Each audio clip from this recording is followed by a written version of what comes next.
Hi friends, welcome to Telugu cricket chat. Punjab kings team అయితే సిఎస్కేకి మరొకసారి షాక్ ఇవ్వబోతుందా, లేదా సిఎస్కే టీం అయితే వరుస ఓటముల తర్వాత తిరిగి కంబ్యాక్ ఇవ్వబోతుందా? ఈ రెండు టీమ్స్ మధ్య హెడ్ టు హెడ్ స్టాట్స్ ఎలా ఉన్నాయి, ప్లేయింగ్ లెవెన్ ఎలా ఉండబోతుంది, ఏ టీంకి గెలిచే అవకాశం ఉంది అనే విషయాలని మనం మాట్లాడుకుందాం. ముందుగా మన ఛానల్ని మొదటిసారిగా ఎవరైనా చూస్తుంటే దయచేసి సబ్స్క్రైబ్ చేయండి.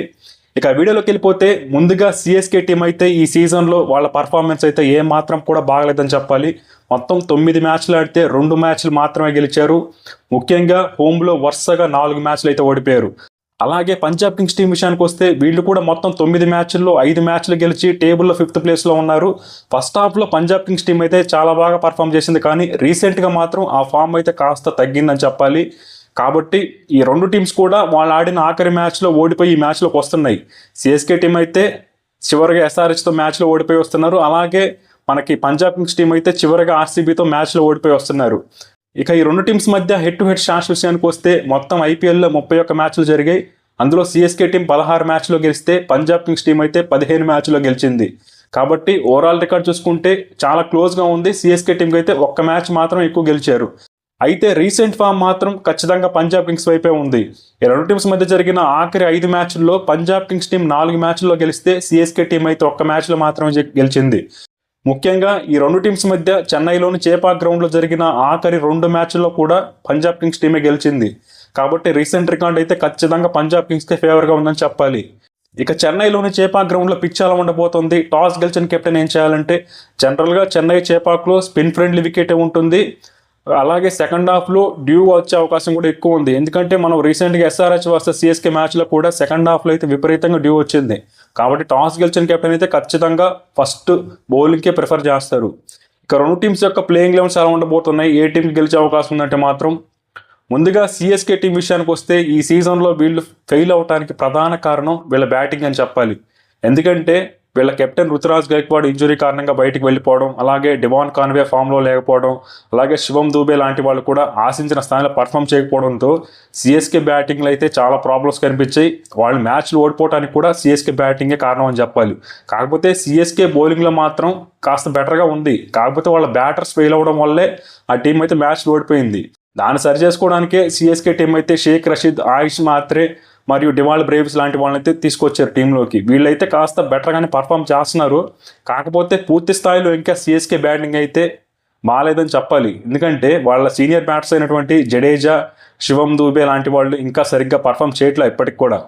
ఇంకా ఈ మ్యాచ్లో ఏమన్నా మార్పులు ఉంటాయా సిఎస్కే టీంలో అంటే, నాకు తెలిసి ఒక మార్పు అయితే ఉంటుంది అనుకుంటున్నాను. లాస్ట్ మ్యాచ్లో మనకి శ్యామ్ కరణ్ అయితే ఆడాడు. తనైతే నెంబర్ 3లో బ్యాటింగ్ చేశాడు, ఫెయిల్ అయ్యాడు. అలాగే బౌలింగ్లో కూడా 2 ఓవర్లు 25 రన్స్ ఇచ్చాడు. కాబట్టి శ్యామ్ కరణ్ ప్లేస్లో తిరిగి రవిచంద్రన్ అశ్విన్ తీసుకొస్తే చాలా బాగుంటుంది. అలాగే మనకి డివాల్ బ్రేవ్స్ని కూడా లాస్ట్ మ్యాచ్లో నెంబర్ 5లో ఆడించారు. అలా కాకుండా తనని నెంబర్ 3లో కనుక ఆడిస్తే బాగుంటుంది. ఎందుకంటే ఇన్ఫార్మ్ బ్యాట్స్మెన్ ఎప్పుడైనా సరే వీలైనన్ని ఎక్కువ డెలివరీస్ ఆడితే ఖచ్చితంగా ఆ టీంకి అడ్వాంటేజ్ ఉండే అవకాశం ఉంది. ఇక వీళ్ళ లైక్లీ ప్లేయింగ్ విషయానికి వస్తే, షేక్ రషీద్ మరియు ఆయుష్ మాత్రే ఓపెన్ చేస్తారు. 3లో డివాల్ బ్రేవిస్, 4లో రవీంద్ర జడేజా, 5లో శివం దూబే, 6లో దీపక్ హూడా, 7లో ఎంఎస్ ధోని, 8లో రవిచంద్రన్ అశ్విన్, 9లో అన్షుల్ కాంబోజ్, 10లో నూర్ అహ్మద్, 11లో ఖలీల్ అహ్మద్ అయితే టీంలోకి వస్తారు. ఇక ఇంపాక్ట్ ప్లేయర్గా మతీషా పత్రన్ అయితే ఆడతాడు. ఇక other hand Punjab kings team విషయానికి వస్తే, వీళ్ళు కూడా టోర్నమెంట్లో ఇనీషియల్గా చాలా బాగా ఆడారు, కానీ రీసెంట్గా ఒక లాస్ట్ 2-3 మ్యాచెస్ నుంచి కాస్త తడబడుతున్నారని చెప్పాలి. కాకపోతే వీళ్ళైతే లాస్ట్ మ్యాచ్లో కేకేఆర్తో మ్యాచ్ ఆడారు కదా, ఆ మ్యాచ్ అయితే వర్షం కారణంగా డ్రా అయింది. దాంతో కేకేఆర్కి ఇటు పంజాబ్ కింగ్స్కి చెరొక పాయింట్ అయితే వచ్చింది. ఆ మ్యాచ్లో పంజాబ్ కింగ్స్ అయితే బ్యాటింగ్ బాగానే చేశారు. మనకి ఓపెనర్స్ ప్రియాంచార్య మరియు ప్రొఫెసర్ అశ్విన్ ఇద్దరు కూడా చాలా బాగా పర్ఫామ్ చేశారు. కానీ ఆ తర్వాత మాత్రం పంజాబ్ కింగ్స్ అయితే టాక్టికల్ ఒక ఎర్రర్ చేశారని చెప్పాలి.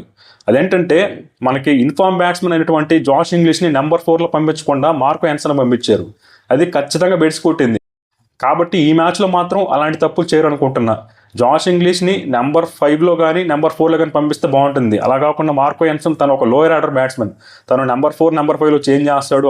అది కూడా శశాంక్ సింగ్, నేహల్ వదేరా, జాష్ ఇంగ్లీష్ లాంటి బ్యాటర్స్ ఉన్నప్పుడు కూడా మార్కో యాన్సన్ని నెంబర్ 5లో పంపించారు. అదైతే ఖచ్చితంగా ఏమాత్రం కూడా కరెక్ట్ కాదు. ఇక వీళ్ళ లైక్లీ ప్లేయింగ్ విషయానికి వస్తే ప్రియాంశార్య మరియు ప్రప్సింహ సింగ్ ఓపెన్ చేస్తారు. 3లో శ్రేయస్ అయ్యర్, 4లో గ్లెన్ మ్యాక్స్వెల్ అయితే ఆడతాడు. ఇక్కడ గ్లెన్ మ్యాక్స్వెల్ కూడా ఏమాత్రం ఫామ్లో లేడు, కానీ కాకపోతే తను ఈ మ్యాచ్లో బౌలింగ్ కోసమైనా తీసుకుంటారు. ఎందుకంటే ఇక్కడ స్పిన్ వికెట్లో ఖచ్చితంగా మ్యాక్స్వెల్ అవసరం ఉంది. తను ఫీల్డింగ్ బాగా చేస్తాడు. తను బ్యాటింగ్ చేయకపోయినా ఫీల్డింగ్ బౌలింగ్ కోసమైనా మ్యాక్స్వెల్ అయితే టీంలో తీసుకుంటారు. ఇక నెంబర్ 5లో జాష్ ఇంగ్లీష్, నెంబర్ 6లో నెహల్ వదేరా, 7లో శశాంక్ సింగ్, 8లో మార్క్ యాన్సన్, 9లో అజ్మతుల్లా ఉమర్జాయ్, 10లో హర్షదీప్ సింగ్, 11లో హర్ప్రీత్ బార్ అయితే టీంలోకి వస్తారు. ఇక ఇంపాక్ట్ ప్లేయర్గా యుజు చాహల్ అయితే ఆడతాడు.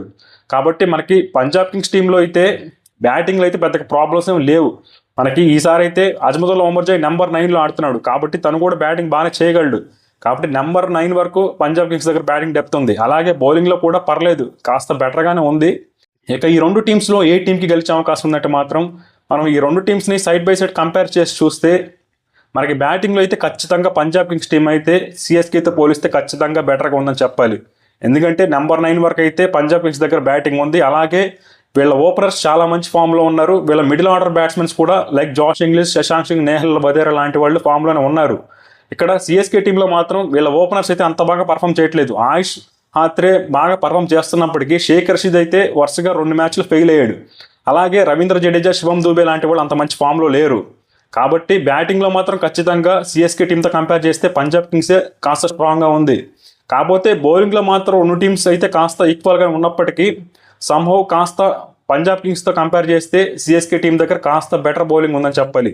ఎందుకంటే నూర్ అహ్మద్, రవీంద్ర జడేజా మరియు రవిచంద్రన్ అశ్విన్ లాంటి వాళ్ళకి చాలా ఎక్స్పీరియన్స్ ఉంది. ఇక్కడ కూడా ఉన్నారు. మనకి యుజవేంద్ర చాహల్ ఉన్నాడు, హర్ప్రీత్ బ్రార్ ఉన్నారు, అలాగే మ్యాక్స్వెల్ ఉన్నారు. కాకపోతే వాళ్ళ ఎక్స్పీరియన్స్ ముందు వీళ్ళకి కాస్త ఎక్స్పీరియన్స్ తక్కువ.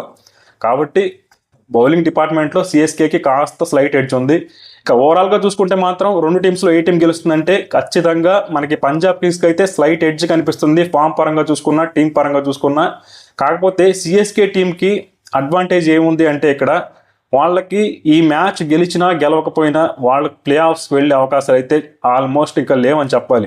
కాకపోతే నథింగ్ టు లూజ్ అనే ఫార్ములాతో సిఎస్కే టీం కనుక బ్యాటింగ్ చేయగలిగితే, అంటే చాలా అగ్రెసివ్గా బ్యాటింగ్ చేయగలిగితే ఖచ్చితంగా సిఎస్కే టీం కూడా గెలిచే అవకాశం అయితే లేకపోలేదు. కాకపోతే మనకి టీం పరంగా చూసుకున్నా, ఫామ్ పరంగా చూసుకున్నా పంజాబ్ కింగ్స్ దగ్గర బెటర్ టీం ఉంది. వాళ్ళు కాస్త బెటర్ ఫామ్లో ఉన్నారు. కాబట్టి పంజాబ్ కింగ్స్కి అయితే కాస్త ఎడ్జ్ ఉంది మ్యాచ్లో.